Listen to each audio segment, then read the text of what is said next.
The next item that we're going to be looking at is the selection handles for both the long sections and the cross sections.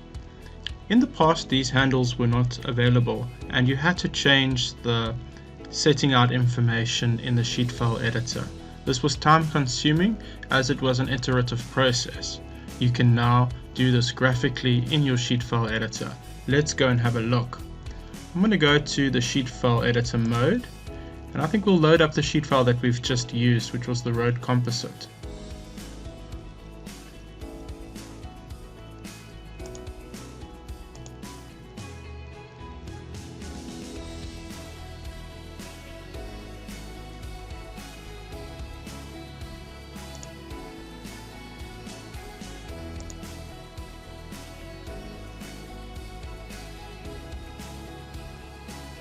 You'll see that when I select in this area here, we've got 3 new handles that are now available for you to move and adjust the long section. First handle that I'm going to look at is the top right hand side. You'll see that once I hover the mouse over it, I have the ability to then move it. I'm currently in freehand mode, and you do have the ability to use your geometry lines and snap using the geometry snap feature or any of the snap features. So you can really make this more accurate. As you can see, as I move this line, it will update the height of the graph area and the length of the data area.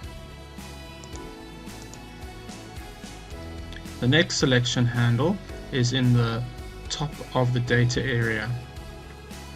If I hover the mouse over here, you'll see that as I move it, it updates the whole table's position relative to the long section region. If you're not sure where the long section region is, you can always select the edge here, and I'm just going to press shift and deselect that. So now that I've got my long section region, you can always confirm it in your properties bar.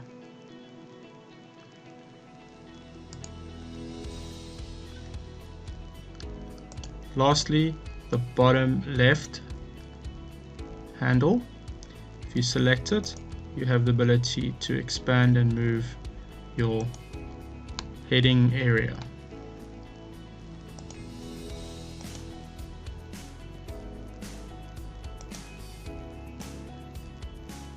Let's move over to the cross sections. As you can see, with these cross sections, if I select it, I will be able to select a line. Let's just quickly go to our properties and see what we've selected. There's a cross section line. This is what I'm looking for with the 4 selection handles. So you'll see when I hover the mouse over the bottom right hand side, you will see as you move the mouse, these will update according to its y-axis. The top right, as I move that, it will also update according to the y-axis.